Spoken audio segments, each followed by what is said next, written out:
નમસ્તે, આજે આપણે જૈન ઇન્સ્ટન્ટ ઢોકળા બનાવીશું. ઈનો અને દાળ ચોખા વાપર્યા વગર આટલા સ્પોન્જી ઢોકળા જુઓ છે ને એકદમ જાળીદાર અને સોફ્ટ ઢોકળા. આ જ તો ખાસ વાત છે જૈન ઇન્સ્ટન્ટ રેસીપીની. એક તો હેલ્ધીના હેલ્ધી અને ફટાફટ બની જશે અને ફક્ત 10 જ મિનિટમાં બની જશે. તો ચલો રેસીપી શરૂ કરીએ. તો હજી સુધી તમે મારી ચેનલને સબસ્ક્રાઇબ ના કરી હોય તો સબસ્ક્રાઇબ કરી અને જોડે આપેલી ઘંટડી ચોક્કસ દબાવી દેજો, એટલે તમને નવી નવી રેસીપીની નોટિફિકેશન તરત મળી જશે. કોઈ પણ એક વાડકીનું માપ સેટ કરી અને અડધી વાડકી આપણે પૌવા લઈ લેવાના છે. જો પૌવા લો છો તો અડધી વાડકીને પૌવાનો ચૂરો આ રીતે કરીને લો છો તો એ પા વાડકી લેવાનો છે. આની જગ્યાએ તમે ચોખાનો ઝીણો લોટ હોય તો એ પણ લઈ શકો છો. હવે એ જ વાડકીથી માપી અને 1.5 વાડકી સોજી લેવાની છે. જો બારીક રવો આવે છે એ લો છો તો તમારે એને ક્રશ કરવાની જરૂર નથી, પણ આ રીતની મોટી સોજી હોય તો એને એક વખત મિક્સરમાં ફેરવી લેવી. હવે એક મોટું વાસણ લઈશું અને મોટા વાસણમાં આને ખાલી કરી દઈશું. સ્વાદ પ્રમાણે મીઠું નાખી દઈશું અને જે વાડકીથી માપી અને સોજી લીધી છે એ જ વાડકીથી માપી અને 1.5 વાડકી દહીં લેવાનું છે. જેટલી સોજી લો છો એટલું જ દહીં લેવું. જો દહીંની જગ્યાએ છાશ લો છો તો 1.5 વાડકી જેટલી છાશ લઈ લેવી. હવે આગળ જેટલી હું આની તમને થિકનેસ બતાવું છું બેટરની, એ પ્રમાણે તમારે આમે પાણી એડ કરવાનું છે. મેં અહીંયા 1.5 વાડકી જેટલું પાણી લીધું છે. બિલકુલ પણ ગાંઠું ના રહે એ રીતે મિક્સ કરવું. 10 મિનિટ જેટલું ઢાંકીને રહેવા દઈશું. હવે જે થાળીમાં કે પ્લેટમાં તમે ઢોકળા મૂકવાના છો એને થોડું આ રીતે તેલ રકાડી અને ચીકણું કરી દેવું. જરૂરી નથી કે આ રીતની ચોરસ પ્લેટ કે લંબચોરસ પ્લેટ લેવી. તમે ગોળ થાળીમાં પણ ઢોકળા મૂકી શકો છો. 10 મિનિટ પછી જુઓ સોજી એકદમ ફૂલી ગઈ છે અને જે આપણું બેટર છે એકદમ કઠણ થઈ ગયું છે.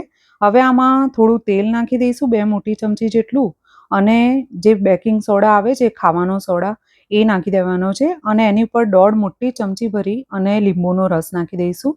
આપણા જૈનોમાં ઈનો નથી વપરાતો એટલે હું બેકિંગ સોડા વાપરી રહી છું. જો 2-3 ચમચી જેટલું પાણી પણ નાખી દઈશું અને સારી રીતે મિક્સ કરી દઈશું. એકદમ સોફ્ટ ઢોકળા બનાવવા માટે બસ આ 2-3 વસ્તુઓનું ધ્યાન રાખવાનું છે કે બેટર બહુ વધારે પતલું પણ ના હોવું જોઈએ અને જાડું પણ નહીં. બેટરની થિકનેસ જે મેં બતાવી છે વિડીયોમાં એટલી જ રાખવી.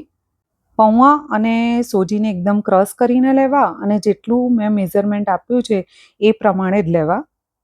હવે આને ચીકણી કરેલી પ્લેટમાં લઈ લઈશું. હવે આમાં ઉપરથી થોડા તલ અને થોડું લાલ મરચું ભભરાવીશું. તમે ઈચ્છો તો આમાં મરી પાવડર પણ નાખી શકો છો. હવે પાણી એક વાસણમાં મોટા ગરમ મૂકી દેવાનું છે અને આમાં થોડા લીંબુના છોતરા પણ નાખી દઈશું. એનાથી પાણીથી નીચેનું વાસણ છે એ ગંદુ નહીં થાય. જ્યારે તમે બેટરને પલાળો છો એ ટાઈમે એકદમ ધીમા તાપે જો પાણી ગરમ મૂકી દેશો તો વધારે સમય નહીં બગડે. હવે આને ઢાંકી અને 10 મિનિટ માટે સીનવા દઈશું. હવે ઢોકળા સાથે ખાવા માટે ચટણી બનાવી લઈશું.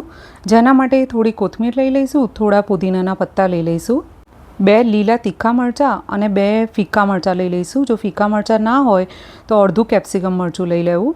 હવે આમાં નાખી દઈશું ચાટ મસાલો અને મીઠું. કોઈપણ ચણાના લોટનું ફરસાણ તમારી જોડે પડ્યું હોય તો એ 2 મોટી ચમચી ભરીને નાખી દેવું અને થોડી ખાંડ નાખી દઈશું. થોડો લીંબુનો રસ નાખી દઈશું. જો ખાંડ ના ખાતા હો તો સ્કીપ કરી દેવી.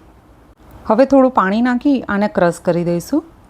જો ચોમાસામાં તમે કોથમીર ના વાપરતા હો તો કમેન્ટ બોક્સમાં મને તમે જણાવો તો હું કોથમીર વગરની લીલી ચટણીની રેસીપી તમારી જોડે શેર કરીશ.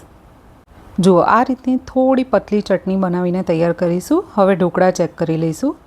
10 મિનિટ પછી ઢોકળા ચેક કરતાં જુઓ ઢોકળા તૈયાર થઈ ગયા છે. જો તમને એવું લાગે કે ઢોકળા કાચા છે તો તમારે 5 મિનિટ વધારે પકવી લેવા. આ રીતે ચપ્પુ નાખીને ચેક કરી લેવું. જો ચપ્પુ પર લોટ ના લાગે એનો મતલબ કે ઢોકળા આપણા તૈયાર છે. હવે ફક્ત 5 મિનિટ માટે ઢોકળાને ઠંડા થવા દઈ અને એના પછી આને પીસ કરી લઈશું. જેવા નાના મોટા તમારે કરવા હોય એવા પીસીસ કરી લેવા. એકદમ ગરમ ગરમમાં ઢોકળાના પીસ કરશો તો ઢોકળા વિખરાઈ જશે. હવે આમાં વઘાર કરીશું, જેના માટે 1.5 મોટી ચમચી ભરી અને તેલ ગરમ મૂકવાનું છે. હવે આમાં થોડી રઈ અને હિંગ નાખી દઈશું. રઈ અને હિંગનો વઘાર આવી જાય એના પછી આમાં થોડા મીઠા લીમડાના પત્તા અને લીલા મરચાં નાખી દઈશું.